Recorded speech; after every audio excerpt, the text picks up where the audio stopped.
ಆತ್ಮೀಯ ನಾಗರಿಕ ಬಂಧುಗಳೇ, ಇವತ್ತು ಸ್ವಂತ ಮನೆ ನಮ್ಮ ಹಕ್ಕು ಸಂಘಟನೆ ವತಿಯಿಂದ ಟಿ ನರಸೀಪುರ ಪುರಸಭೆಗೆ ನಾವು ಈ ಟಿ ನರಸೀಪುರ ಪುರಸಭೆ ವ್ಯಾಪ್ತಿಯ ನಿವೇಶನ ಮತ್ತು ವಸತಿ ರಹಿತ ನಾಗರಿಕರ ಪರವಾಗಿ ನಾವು ಸರ್ಕಾರದ ವತಿಯಿಂದ ಪುರಸಭೆಯ ಅಧಿಕಾರಿಗಳು ವಾರ್ಡುವಾರು ಪಟ್ಟಿ ಮಾಡಿ ನಿವೇಶನ ಮತ್ತು ವಸತಿ ಸೌಲಭ್ಯವನ್ನು ಕಲ್ಪಿಸ್ಕೊಡ್ಬೇಕು ನಾಗರಿಕರಿಗೆ.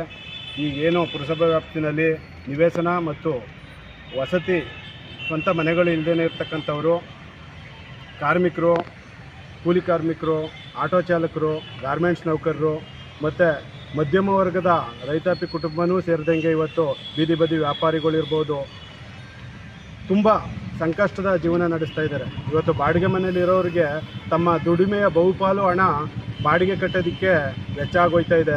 ಇದ್ರ ಜೊತೆಗೆ ಅವರು ಮಕ್ಕಳ ವಿದ್ಯಾಭ್ಯಾಸ ಮಾಡಿಸ್ಬೇಕಿರುತ್ತೆ, ತಮ್ಮ ಕುಟುಂಬ ನಿರ್ವಹಣೆ ಮಾಡಬೇಕಾಗಿರುತ್ತೆ, ಜೊತೆಗೆ ತಮ್ಮ ಆರೋಗ್ಯ ಸಮಸ್ಯೆಗಳು ಬಂದಂಥ ಸಂದರ್ಭದಲ್ಲಿ ಅದರ ನಿವಾರಣೆಗಾಗಿ ಅವರು ಖರ್ಚು ವೆಚ್ಚಕ್ಕೆ ಖಾಸಗಿಯಾಗಿ ಸಾಲ ಮಾಡೋದ್ರ ಮುಖಾಂತರ ಸಮಸ್ಯೆಗಳಿಗೆ ಸಿಗಾಕಲು ಪರಿತಪಿಸ್ತಾ ಇದ್ದಾರೆ ಜೀವನ ನಡೆಸೋಕ್ಕೆ.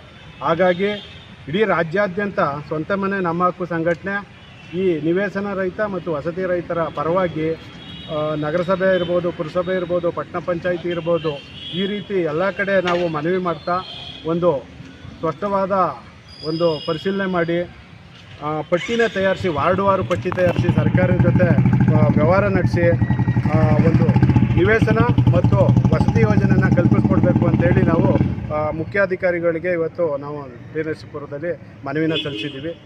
ಎಲ್ಲ ನಮ್ಮ ಸಂಘಟನೆಯ ಮುಖಂಡರು ಇವತ್ತು ನಮ್ಮ ಜೊತೆಗೂಡಿ ಈ ಒಂದು ಕೆಲಸದಲ್ಲಿ ಭಾಗಿಯಾಗಿದ್ದಾರೆ. ಹಾಗಾಗಿ ಮುಂದಿನ ದಿನಗಳಲ್ಲಿ ಯಾರು ಟಿ ನರಸೀಪುರ ಪುರಸಭೆ ವ್ಯಾಪ್ತಿನಲ್ಲಿ ನಿವೇಶನ ರೈತರು ಮತ್ತು ವಸತಿ ರೈತರು ಇದ್ದಾರೆ, ಅವರು ಈ ಸೌಲಭ್ಯಗಳನ್ನ ಬಂದು ಅರ್ಜಿ ಕೊಡೋದ್ರ ಮುಖಾಂತರ ಪಡ್ಕೋಬೇಕು ಅಂತೇಳಿ ನಾವು ಸಂಘಟನೆ ವತಿಯಿಂದ ಮನವಿ ಮಾಡ್ಕೊತಾ ಇದ್ದೀವಿ. ಧನ್ಯವಾದಗಳು.